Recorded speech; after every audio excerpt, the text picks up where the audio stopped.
우리가 그리스도인으로 산다는 것이 정말 쉽지 않습니다. 겉으로 이렇게 보면요, 남들은 주일에 쉬어야 되는데 이렇게 아침 오전에 일찍 나와서 예배를 드려야 됩니다. 게다가 또 봉사도 해야 되죠. 교사도 해야 되죠. 식당도 차량도 또 청소도 해야 됩니다. 그리고 빠듯한 살림에 헌금도 내셔야 되고요.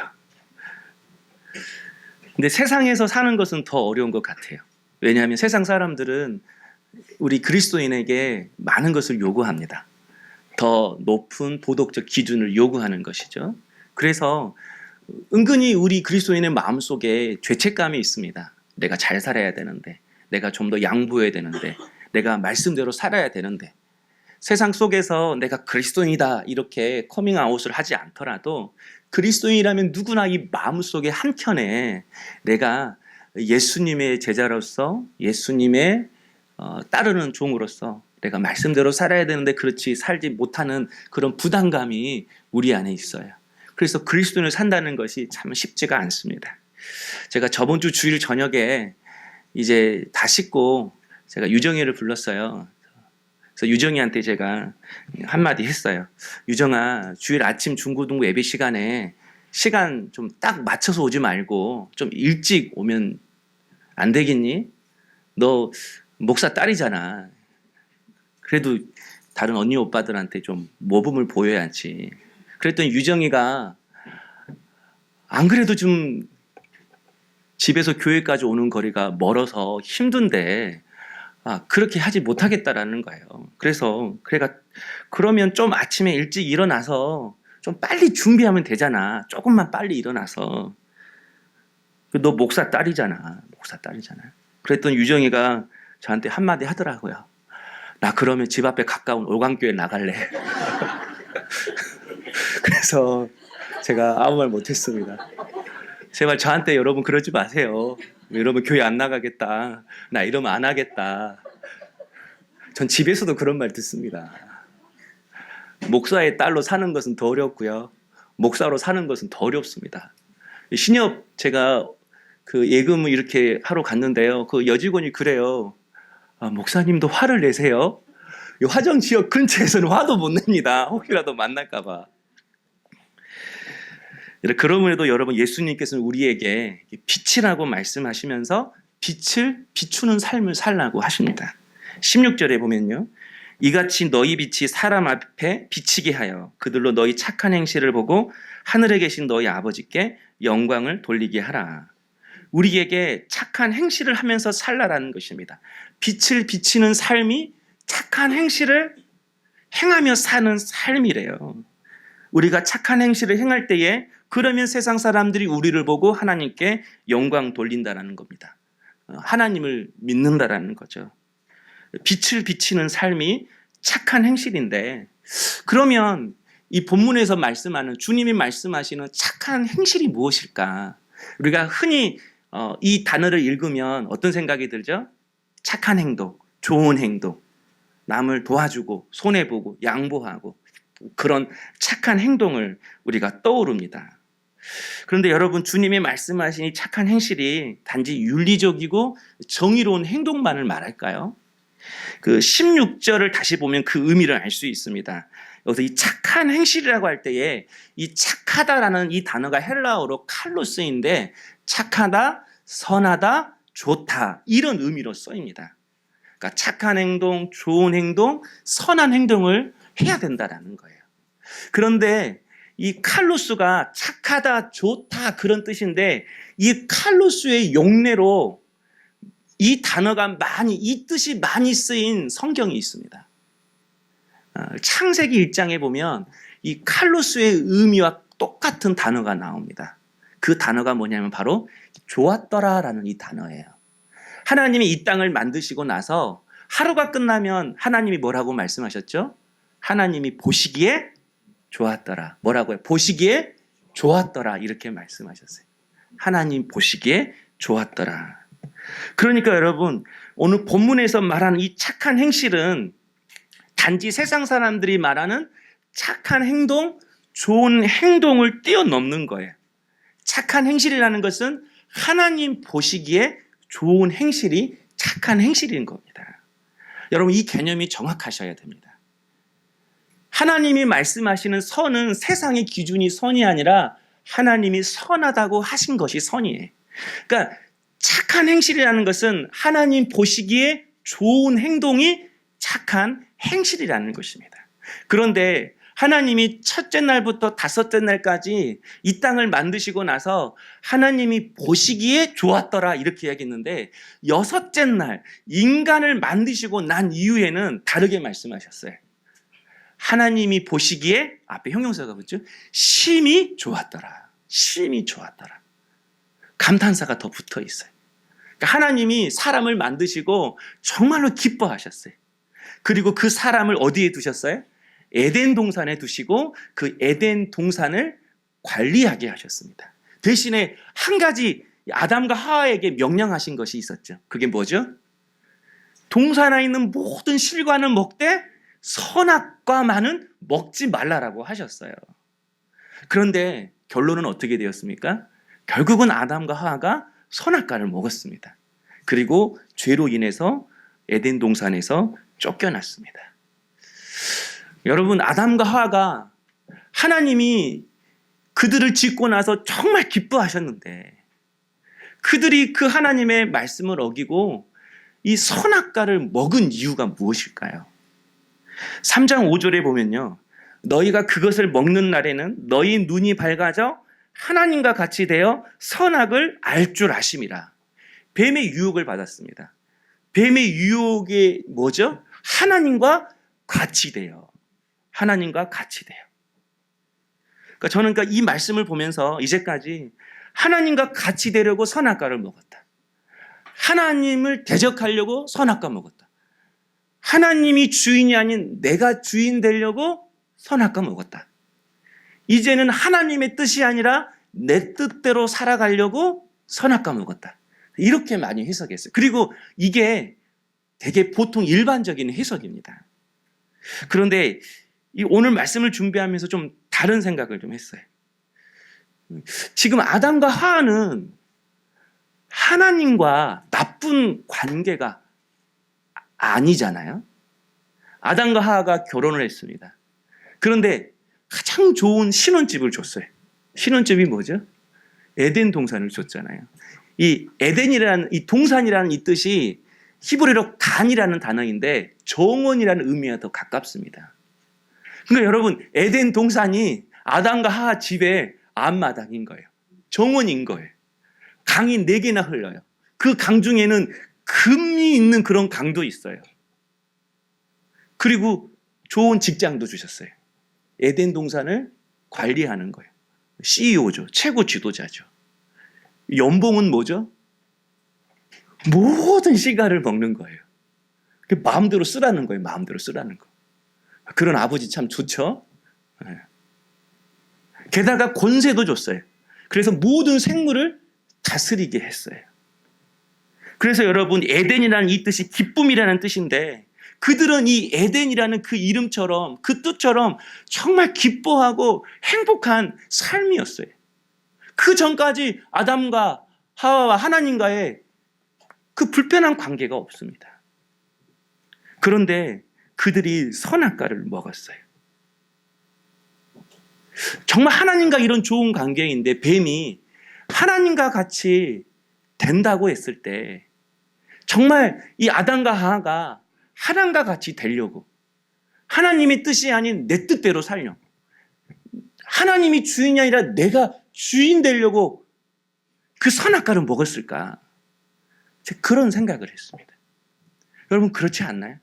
뭔가 소원해야, 뭔가 불편해야 나 그렇게 안 살 거야 이런 반감이 생길 거잖아요. 저는 그렇게 이번에 생각되지 않더라고요. 이유는 아담과 하와는 정말 하나님과 같이 되려고 한 거예요. 다시 말하면 하나님을 닮고 싶었어요. 누군가를 사랑하면 그 사람과 같은 생각, 같은 마음을 품고 싶잖아요. 그리고 그 사람이 원하는 것을 내가 해주고 싶잖아요. 아담과 하와도 똑같을 거라고 생각을 합니다.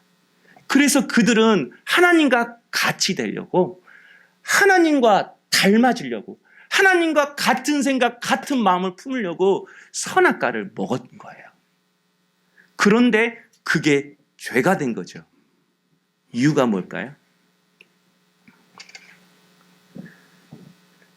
아무리 하나님을 닮고자 하는 그 마음이라 할지라도 하나님을 닮고자 하는 그 방법이 하나님의 말씀이 아니었기 때문이에요. 내가 좋은 일을 한다 해도 설령 그 일이 하나님을 위한 일이라고 내가 생각을 해도 그것을 이루는 그 방법이, 그 과정이 하나님의 방법이 아니고 하나님의 말씀이 아니면 하나님의 뜻도 이루지 못할 뿐더러 하나님이 기뻐하시지 않는다라는 것입니다. 여러분, 착한 행실이 뭔가요? 착한 행실이라는 것은 하나님의 일을 위해 하나님이 원하시는 것을 하나님의 방법으로 이루어가는 것, 하나님의 말씀을 따라 살아가는 것, 바로 그것이 오늘 우리 성도들에게 있어야 할 착한 행동이고 착한 행실이라는 것입니다. 하나님을 닮는 것은 하나님을 위해 내가 뭔가를 하는 것이 아니라 하나님 말씀에 철저하게 순종하고 따라갈 때에 그때 하나님을 닮아가는 거예요. 그럴 때 하나님께서 심히 보시기에 좋았더라 이렇게 말씀하시는 것입니다. 바로 이것이 예수님이 말씀하시는 착한 행실이라는 거예요. 세상 사람들이 생각하는 착한 행실은 착한 행동일 줄 몰라도 성도들이 살아야 할 착한 행실은 이런 거예요.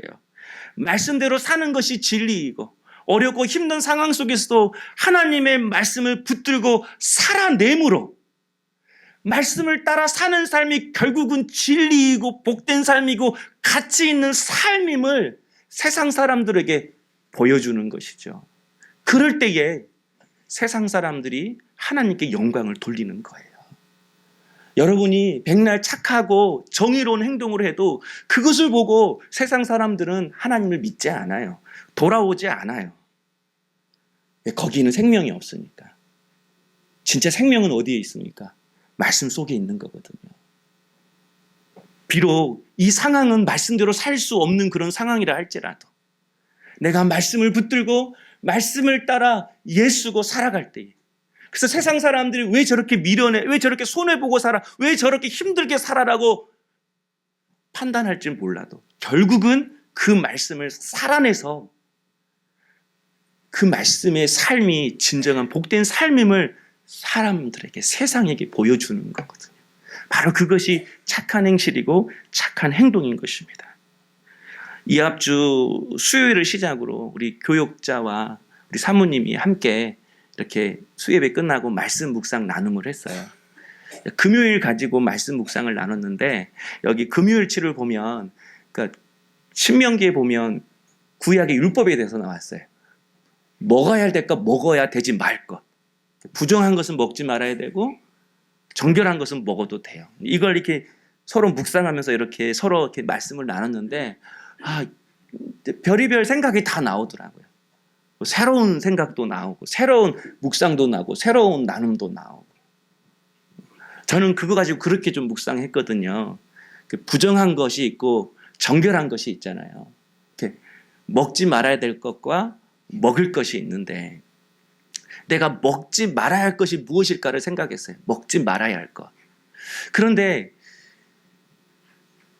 제가 그런 생각했어요. 내가 언제 먹냐. 내가 마음이 허할 때 막 먹더라고요. 마음이 공허할 때 밤에 막 야식을 먹어요. 막 마음이 답답할 때 밤에 막 12시에서 폭식을 하고 라면 막 2개씩 끓여 먹고 그래요. 공허할 때 내가 먹는 거구나. 그러면서 내 안에 깨달음이고 적용이 오더라고요. 내 안에 이 공허함을, 내 안에 이 허함을 자꾸 내가 먹는 것으로 해결하려고 했구나. 제가 이렇게 나눔을 했더니 우리 배 목사님은 또 이렇게 나눔을 하더라고요. 구약은 먹는 것과 먹지 말아야 할 것이 구별되었지만 예수님께서 신약에 와서는 그것을 다 폐하셨습니다. 오히려 먹는 것보다 이렇게 사람 입에서 나오는 말이, 사람의 마음이 더 악하고 더 더럽다라는 것을 알았습니다. 그러면서 내 안에 말은 못하지만 내 마음속에 버려야 할 때 것들, 포기해야 될 것들, 이런 마음이 생각이 났다 그러는 거예요. 그래서 그게 뭐냐고 물어봤더니 저 좀 요새 돈 좀 마음대로 쓰고 싶어요. 그런 말 하더라고요. 돈 좀 마음대로 쓰고 싶어요. 네, 저분이 사실 돈 없는 분이 아니었잖아요. 대기업에 많은 연봉 받고 사모님은 피아노 학원 원장이고 젊은 날 많은 돈 벌어서 이분들은 정말 착하게 사실 분이에요. 교회도 헌신 많이 하실 거고 구제도 많이 할 거고 많은 돈을 벌어서 그 많은 돈으로 하나님을 섬기고 어려운 사람 도와주면 착한 행실이잖아요. 그런데 왜 우리 배 목사님 부부가 그것을 내려놓고 왜 돈도 마음대로 못 쓰는 이 목사 사모의 이 길을 택했는가? 그것이 하나님 보시기에 착한 행실이기 때문에 그것을 마음으로 받아들이는 것입니다. 내가 열심히 산다고, 내가 노력한다고 그것이 다 하나님의 기쁨이 되지는 않습니다. 정말 하나님이 기쁨이 되는 삶은 하나님 보시기에 좋은 삶을 사는 것입니다. 내게 주신 하나님의 말씀 따라, 내게 주신 하나님이 주신 그 약속 따라 그렇게 살아갈 때에 여러분 우리의 삶이 빛이 발하게 되는 거예요. 여러분 빛에는 생명이 있습니다. 빛에는 권세가 있습니다. 빛에는 치유와 회복이 있습니다. 하나님은 우리에게 빛이라고 말씀하면서 빛을 비추는 삶, 빛을 발하는 삶을 살라고 하셨어요. 그럼 우리가 언제 빛을 발할 수 있습니까? 하나님의 말씀을 따라 살 때에 내 안에 빛이 나는 거예요. 생명이 드러나는 거예요. 하나님의 말씀을 따라 살아갈 때에 내 안에 주의 능력이 나타나는 거예요. 그래서 어둠의 권세가 깨지는 거예요. 내게는 아무 가진 것 없고 능력 없지만 내게 주신 말씀 따라 살아가는 그 순간에 의로운 해가 떠올라서 내게 치유의 빛을 비춰주셔서 나를 치료하시고 우리의 가정을 치료하시고 우리의 삶을 회복시켜 주시는 것입니다. 사랑하는 성도 여러분, 여러분은 정말 하나님 보시기에 착한 삶을 살고 있습니까? 정말 하나님이 말씀하시는 그 말씀 따라 살고 있습니까? 2012년에 영국에서 한 마라톤 대회가 열렸어요. 근데 그 마라톤 대회가요, 1등만 상을 받고 2등부터 나머지 모든 사람들은 다 실격 처리가 되었어요. 그런데 그 5,000명이나 되는 그 사람들이 42.195km를 중간에 포기해서 실격 처리가 된 것이 아니에요. 그들 모두가 다 42km를 뛰어서 골인 지점에 도착했어요. 그런데 위원회는 2등부터 그 나머지 모든 사람들을 다 실격 처리했어요. 이유가 뭔지 알아봤더니 1등과 2등이 좀 차이가 났었어요. 그래서 2등이 1등을 따라 잡아보겠다고 열심히 달렸는데 순간 잘못돼서 잘못된 길로 돌아간 거예요. 그러니까 2등을 보고 따라온 사람들은 다 2등 가는 길을 간 거죠. 그런데 다행히 2등이 눈치를 챈 거예요. 아, 내가 지금 잘못된 길로 돌아섰구나. 그래서 얼른 다시 정규 코스로 들어와서 달리기를 했어요. 그러니까 나머지 사람들도 다 2등을 따라서 다행히 정규 코스로 들어와서 마라톤을 할 수 있게 된 거예요. 그래서 죽기 살기로 달려서 골인 지점까지 도착했는데 2등 이후로 다 실격 처리가 된 거예요. 이유가 뭔지 알아봤더니 그들이 모두 열심히 달려서 골인 지점에 도착했지만 그 잠깐 곁길로 들어서는 바람에 264m가 부족했대요. 그러니까 여러분 41.931km를 뛰었어도 그렇게 열심히 달려놓고도 264m가 부족해서 실격 처리가 된 거예요. 여러분 이유가 뭐죠? 앞 사람만 보고 따라갔기 때문이에요. 그러나 유일하게 1등이었던 제이크 해리시라는 사람은 시종일관 그 도로에 꽂혀진 깃발을 보고 따라갔어요. 시종일관 자기 앞에 있는 선도 차량을 보고 따라갔기 때문에 골인 지점에 도착해서 1등이 된 거예요. 성도 여러분, 세상 사람들은 모두 앞서가는 사람을 쫓아갑니다. 권력을 얻고 싶은 사람은 권력자를 쫓아가고요. 성공하고 싶은 사람은 성공한 사람을 쫓아가고요. 부자가 되고 싶은 사람은 돈 많이 번 사람들 쫓아서 따라가게 되어 있습니다. 여러분 지금 누구를 따라가고 있습니까? 여러분 누구를 바라보고 살아가고 있습니까? 내가 부러워하는 사람을 쫓아가고 있습니까? 아니면 예수님을 쫓아가고 있습니까? 요한복음 10장 3절에 보면요. 목자가 양을 아는 것은 당연한 거잖아요. 그런데 3절에 보면 양도 그의 음성을 안대요. 양도 목자의 음성을 알고 따라간다고 말씀하고 있어요. 그런데 이스라엘 그 양치는 문화를 보면요. 이 모든 양들이 다 목자의 음성을 알아듣는 게 아니래요. 누가 알아듣는가? 그 양 무리 중에 늙은 양 몇 마리가 목자의 음성을 알아듣는다라는 거예요. 그러니까 목자는 그 늙은 양 목에다가 방울을 달아놓는데요. 그러니까 나머지 목자의 음성을 잘 못 듣거나 구별하지 못하는 새끼 양들은 그 방울 소리 듣고 따라간다라는 겁니다. 여러분, 새끼 양들은 방울 소리 듣고 따라가는 거잖아요. 그러나 결국은 누구를 따라가는 겁니까? 목자를 따라가는 거잖아요. 세상 사람들이 다 하나님의 음성을 듣는 것이 아닙니다. 오늘 여러분 여기 앉아있는 분들도 다 하나님의 음성이 들려지는 것은 아닙니다. 어떤 목사님이 그러더라고요. 정말 하나님의 말씀이 좀 들려지려면, 정말 하나님의 말씀이 좀 깨달아지고 그 말씀 앞에 돌아오게 되는 그 계기는 좀 남편이 좀 바람 좀 펴봐야 그때 말씀이 들린대요. 남자들은 좀 백수가 되고 사업이 좀 망해봐야 그때 좀 말씀이 들린대. 부부가 동시에 말씀이 들릴 때는 언제인가? 자녀가 좀 방황해야 그 정도 돼야 부부가 하나님의 말씀을 듣고 무릎 꿇는다라는 거예요. 저는 여러분이 이 빛이 되었으면 좋겠어요. 모두가 다 주의 음성을 듣고 따라가는 것은 아닙니다. 그러나 여러분 한 사람이 여러분의 가정에서 복음의 방울을 목에 걸고 내 사랑하는 사람들을 주께로 인도하는, 같이 주님을 따라가는 그런 주의 음성을 들을 수 있는 복된 양이 될 수 있기를 주님의 이름으로 축원합니다. 먼저 내가 복음의 방울을 다는 것입니다. 내가 먼저 주님의 음성을 듣는 것입니다.